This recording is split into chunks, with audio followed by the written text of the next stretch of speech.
Hello viewers, अस्सलाम वालेकुम। एक दफ़ा फिर से आप सबका वेलकम करते हैं बासित एजुकेशन चैनल पे। उम्मीद है कि आप सब खैरियत से होंगे, ठीक होंगे और खुश होंगे। तो आज जो हम आप पढ़ेंगे, हमारा जो टॉपिक है वो क्या है? Ideology basis of Pakistan. ठीक है। आज हमारा जो लेक्चर नंबर है वो कौन सा है? लेक्चर नंबर 3 है। ठीक है। हमने जो 2 लेक्चर्स पीछे पढ़ चुके हैं, जो नए हैं तो वो क्या करें, मैं पिछले लेक्चर की लेक्चर नंबर 2 की जो लिंक है वो डिस्क्रिप्शन बॉक्स में डाल दूंगा, तो वहां से आप देख लीजिएगा। ठीक है। तो पिछली क्लास में हमने क्या पढ़ा था? लेक्चर 1 में हमने पढ़ा था आइडियोलॉजी बेसिस ऑफ पाकिस्तान की माना क्या है, आइडियोलॉजी कॉन्सेप्ट क्या है और पाकिस्तान स्टडी और सोशल स्टडी में डिफरेंस क्या है। ठीक है। उसके बाद हमने पढ़ी थी दूसरी क्लास, दूसरा लेक्चर, उसमें हमने क्या पढ़ा था? Significance of ideology. आइडियोलॉजी की जो अहमियत है वो क्या है। ठीक है। और उसके बाद आज जो हम पढ़ेंगे वो पढ़ेंगे कंटेंट्स ऑफ आइडियोलॉजी। ठीक है। अब बेसिक चीजें हमने समझी, अब हम आगे की तरफ बढ़ते हैं। आज का टॉपिक कंटेंट्स ऑफ आइडियोलॉजी। ठीक है। क्योंकि ये जो चीजें हैं आइडियोलॉजी के लिए लाजमी है। जब तक हमें ये चीजें क्लियर नहीं होगी तो आइडियोलॉजी हमें समझ नहीं आएगी कि आइडियोलॉजी चीज क्या है। ठीक है। आज हम पढ़ते हैं कंटेंट्स। कंटेंट्स की मीनिंग क्या है? कंटेंट्स बोलते हैं शर्तें। क्या बोलते हैं? कॉन्फ्रेंस किसको बोलते हैं? शर्तें। क्योंकि जब तक ये शर्तें पूरी नहीं होगी तो एक आइडियोलॉजी, एक नजरिया नहीं बन सकता। क्योंकि नजरिए में कुछ शराइत होते हैं। कोई भी काम करें, कोई भी चीज करें, हर चीज काम की क्या होती है? शराइत होती है। इस काम की ये शराइतें हैं, इस काम की ये शराइत है। ठीक है। तो आज हम जो पढ़ेंगे वो किसकी शर्तें पढ़ेंगे? आइडियोलॉजी की, इसकी नजरिए की। ठीक है। उसमें इसकी 4 जो मेन है, 4 जो अहम है वो हम पढ़ेंगे। ठीक है। नंबर पहली है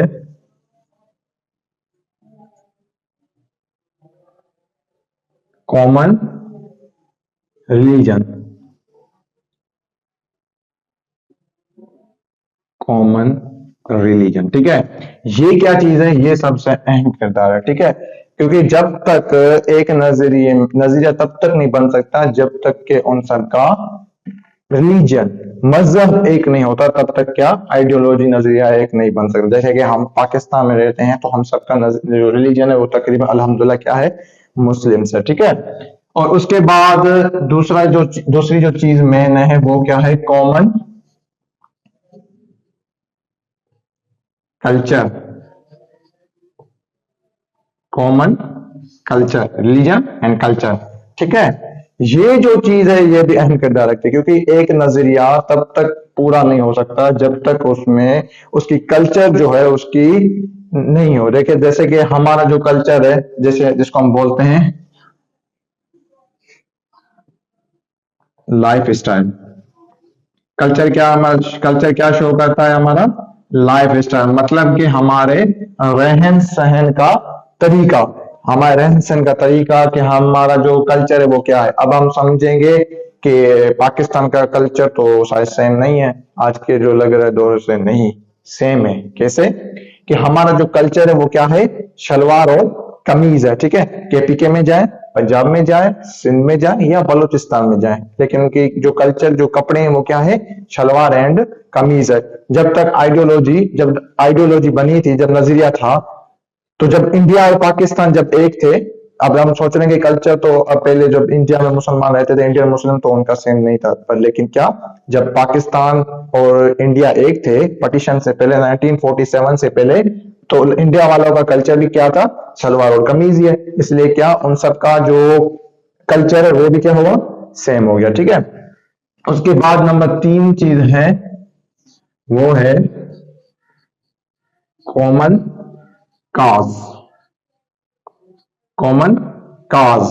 काज की मीनिंग जो है वो क्या है? हम तो एक तो मीनिंग सिंपल बोले सबब, इसमें जो इसकी मीनिंग होगी वो होगी मकसद। क्या होगा? मकसद। जब तक एक नजरिए में सबका मकसद एक नहीं हो सकता तो तब तक क्या एक नजरिया नहीं बन सकता। जब सब लोगों का एक ही सबक, एक ही काज बनेगा, तभी एक ही मकसद पे सब आएंगे, तभी क्या होगा? एक नजरिया बन सकता है। अब इसमें हम आप समझेंगे अब सबका एक नजरिया कैसे हो गया। चलो मैं बताता हूं उसको। थोड़ा हम पीछे चले जाते हैं 1947 से पहले, जब इंडिया और पाकिस्तान जो था क्या था? एक था हिंदुस्तान। ठीक है। तो वहां के जो मुसलमान थे तो उनकी क्या सोचा कि हमको क्या चाहिए, एक अलग मुल्क चाहिए। क्यों? हम जब तक हमें अलग मुल्क नहीं मिलेगा, हम अपनी इबादत और अपने रहन सहन और अपनी सकाफत नहीं मना सकते। क्योंकि ये क्या है, ये है कॉमन काज, ये क्या है, इनकी सोच थी। अब हम कुछ लोग सोच रहे होंगे कि सर हमें पता है, हम क्यों ये आइडियोलॉजी पढ़ रहे हैं, पाकिस्तान स्टडी में मेकिंग ऑफ पाकिस्तान जो चैप्टर नंबर 2 है वो पढ़ते हैं कि किससे पाकिस्तान बना, कुछ किया नहीं। क्योंकि सबसे पहले जो मेन चीज होती है वो क्या होती है, to think and to act. पहले सोचते हैं फिर उस पर अमल करते हैं। कोई भी ऐसा काम नहीं जो सोचने से पहले इस पर अमल किया जाए। हम कोई भी दुनियादारी में काम देखें तो क्या पहले हम क्या करते, सोचते कि हमें ये काम करना चाहिए या नहीं करना चाहिए, और इस काम करने की हमारी क्या वजूहात है, क्यों करना चाहते हैं, तो क्या सोचने के बाद ही हम उस काम पे क्या करते हैं, अमल करते हैं। ठीक है, तो आइडियोलॉजी तब तक आपको लाजमी समझनी है। अगर आपने आइडियोलॉजी नहीं समझी तो आपको समझ ही नहीं आएगा कि पाकिस्तान बनाने की आखिर वजह क्या थी और क्यों बनाया। ठीक है, तो ये आइडियोलॉजी आपको लाजमी पढ़नी। जैसे कि हर साइंस के सब्जेक्ट है, बायोलॉजी फिजिक्स, तो आइडियोलॉजी समझो एक सब्जेक्ट है इसका बताने के लिए कि एक जो सोच है, नजरिया, वो किससे बनता है, क्यों बनता है, उसकी वजह क्या होती है। ठीक है, तो हमारे इसमें क्या था, कॉमन काज।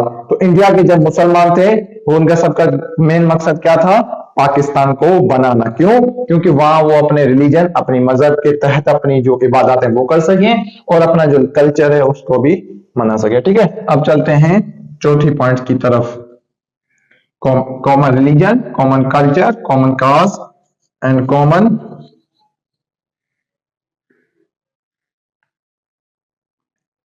सॉरी कॉमन नहीं आएगा। चौथी जो मेन पॉइंट है वो है डेडिकेशन। डेडिकेशन,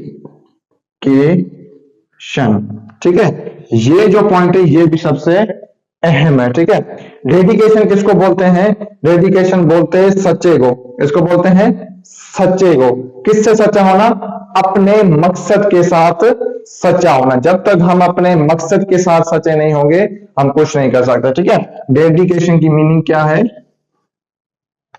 सॉरी, सच्चा होना। क्या, सच्चा होना, ट्रू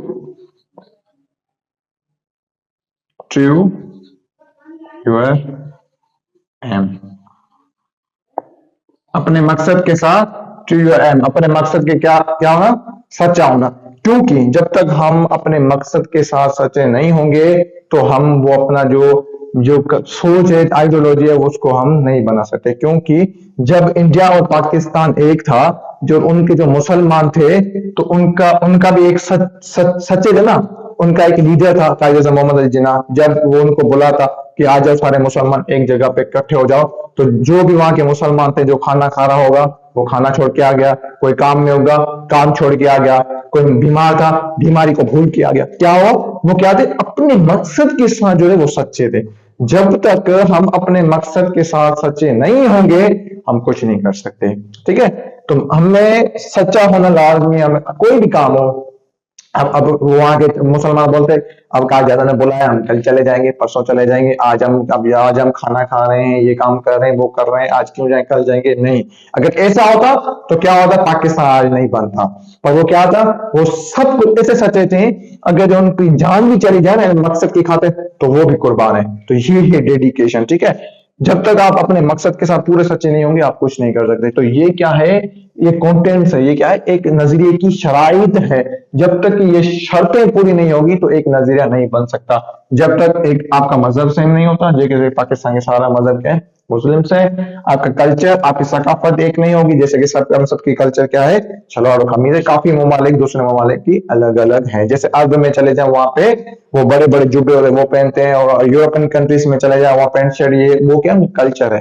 ठीक है, तो जब तक वो कल्चर पे नहीं होंगे तो क्या होगा, एक आइडियोलॉजी नहीं बन सकती। ठीक है, और काज, उन सबका जो मकसद है वो भी क्या हो, सेम हो। जब तक मकसद सेम नहीं होगा तब तक क्या होगा, एक नजरिया नहीं बन सकता। अगर जब मेरा मकसद अलग होगा, आपका मकसद अलग होगा, उनका मकसद अलग होगा, तो एक नजरिया ये नहीं बन सकता। ठीक है, उसके बाद डेडिकेशन, और जो भी मकसद है उन सब के साथ सच्चे होकर खड़े होना।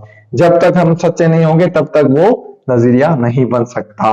हम सोचेंगे अब कल करेंगे, हमें खाना भी है, पीना भी है, सोना भी है, हमारे हमको कमाना भी है, ये भी करना है, तब तो इस वजह से आइडियोलॉजी नहीं बन सकता। जब अगर आप सच्चे हैं, इंडिया के मुसलमान सच्चे थे, अब सच्चे थे, उनको उनको मकसद था कि हमें पाकिस्तान बनाना है जहां हम अपनी इबादत कर सके, अब हम आजादी से अपनी जिंदगी गुजार सके, तो क्या हुआ, तो 1947 में हमारा पाकिस्तान बन गया। क्यों? क्योंकि वो अपने मकसद के सच्चे सच्चे थे, उनकी जान गई, जाने जाए भले, लेकिन क्या मकसद हमें हासिल करना है। तो ये क्या हुआ, तो हमें पाकिस्तान से मिला। तो क्या हुआ, उन्होंने अपने डेडिकेशन की, क्या अपने मकसद के साथ क्या थे, सच्चे थे। ठीक है, तो ये जो है वो कंटेंट्स होंगे किसकी, एक नजरिए की। ठीक है, ये असल में इसकी बुक में जो यही पॉइंट लिखे हुए, पर मैंने अपने हिसाब से लिखे आपको सिंपल अपने अल्फाज में जो है क्लियर किया, जिससे कि आप आसानी से समझ सकते हैं। ठीक है, तो इसी के साथ अपना जो लेक्चर आज का है वो यहाँ पे होता है खत्म।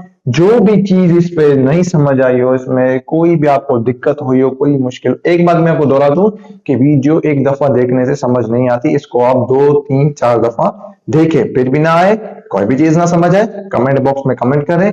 मैं पहले ही हर दफा वीडियो में बोलता हूँ, पहले आपके जो कमेंट्स होंगे, समझ नहीं आएगी चीज, पहले उस पर वीडियो बनेगी, उसके बाद ही जो हमारी नेक्स्ट क्लास की वीडियो बनेगी। उम्मीद है कि आपको समझ आ गया होगा एक कंटेंट्स ऑफ आइडियोलॉजी किस चीज की बात करते हैं और कंटेंट्स क्यों लाजमी होती है एक नजरिए के लिए। ठीक है, अब इसके बाद इंशाल्लाह हम जो अपनी दूसरी क्लास चलाएंगे वो होगी बेसिस ऑफ आइडियोलॉजी। ठीक है, आइडियोलॉजी की जो बुनियाद है नजरिए की वो क्या है, थोड़ा थोड़ा पढ़ेंगे, लेकिन क्या, जैसे कि हमारा जो कॉन्सेप्ट है वो क्लियर हो जाए। ठीक है, तो इसी के साथ तब तक के लिए देंगे इजाजत बासित एजुकेशन चैनल को। अल्लाह हाफिज।